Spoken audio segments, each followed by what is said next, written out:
बुरी से बुरा हाल धर्मपत्नी के बार बार कहने पर सुदामा ना चाहते हुए अपने बचपन के मित्र कृष्ण से मिलने चला। द्वारकाधीश के महलों के अंदर जाने का प्रयास किया तो द्वारपालों ने रोका। अरे ब्राह्मण, किधर को जा रहे हो? जानते भी हो यह मार्ग किधर जा रहा है? यह मार्ग द्वारकाधीश श्री कृष्ण के महलों को जाता है। हे विप्र, तुम यहाँ कहाँ भटक रहे हो? ए भाई, जानता हूँ ये मार्ग श्री कृष्ण के महलों को जाता है। मैं उनसे ही मिलने आया हूँ भाई।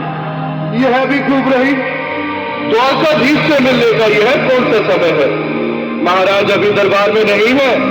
अरे पंडित जी, श्री कृष्ण अपने महल के शयन कक्ष में आराम कर रहे हैं। द्वारपाल, मुझ पर दया करो भाई।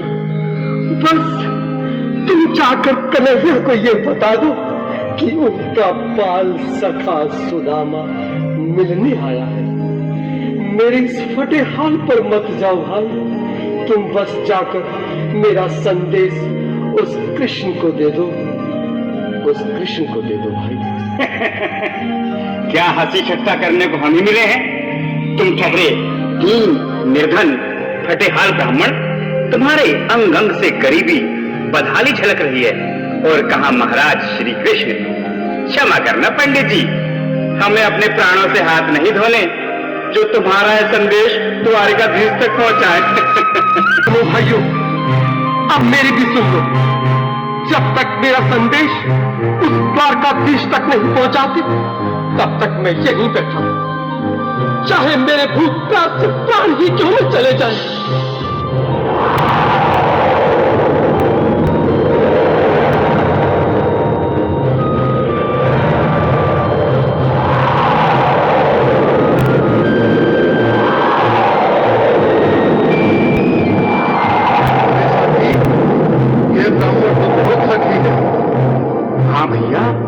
सुबह से शाम होने को है, पर ये यहाँ से जाने का नाम नहीं ले रहा। अरे देखो तो सही, इसकी देह कैसे कांप रही है। लगता है जैसे प्राण होने पर अटके हैं। भगवान न करे अगर ब्राह्मण ने यही प्राण त्याग दिए तो, और अगर ये सच में द्वारकाधीश का मित्र हो तो क्या होगा भैया? सही कहते हो। अगर ब्राह्मण हत्या का पाप लग गया तो पीढ़ियां नरक भोगेंगी।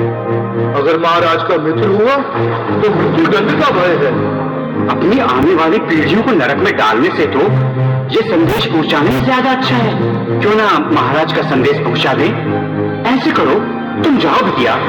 तुम जाओ भैया, तुम उम्र में बड़े ठहरे, मेरी बात को समझो, तुम ही जाओ। देखो भाई, मैं ठहरा बाल बच्चेदार परिवार वाला, मेरे बूढ़े माँ बाप हैं, तुम ठहरे कुंवारे अकेले। अच्छा, मैं ही जाता हूँ। बिल्कुल, थोड़ा सा रास्ता दे दे, बिल्कुल बीच में ही। आज भी लीलाधारी के चेहरे पर मुस्कान है। लगता है जरूर कोई नई लीला रचने वाले हैं। द्वारकाधीश की जय हो। कहो द्वारपाल, इस समय कैसे आना हुआ? महाराज, क्षमा चाहता हूँ, पर कारण ही कुछ ऐसा है।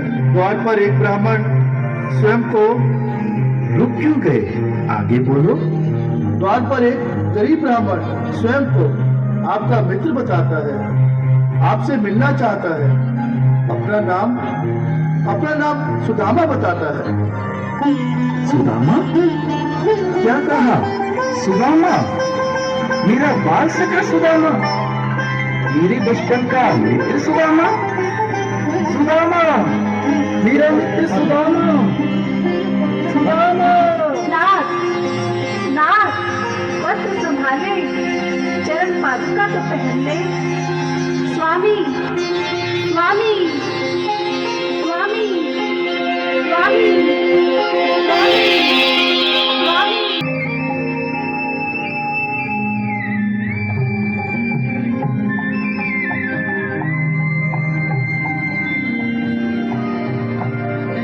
आओ सुदामा, आओ, चले आओ। इस महल को अपना ही समझो, मेरे बाल सखा। शर्माना कैसा? चले आओ। रुक्मणी, रुक्मणी, मेरे मित्र के स्वागत की तैयारी करो। घबराओ मत। सुदामा, सिंहासन पर बैठो। नहीं नहीं, मैं आपके सिंहासन पर कभी नहीं महाराज। ये पाप मुझसे ना होगा। ये द्वारकाधीश, मैं निर्धन, बदनसीब, बदकर्मा तुझ ब्राह्मण आपके चरणों में बैठ सकूं तो मेरा सौभाग्य होगा। दीनानाथ, हे दीनानाथ, हे दीनानाथ। सुदामा, मुझे महाराज कहकर प्रताड़ित ना करो। मैं संसार के लिए द्वारकाधीश हूँ, पर तुम्हारे लिए सिर्फ तुम्हारा बाल सखा हूँ। मुझे बचपन की तरह कृष्ण, कन्हैया या मोहन कहकर पुकारो। महाराज,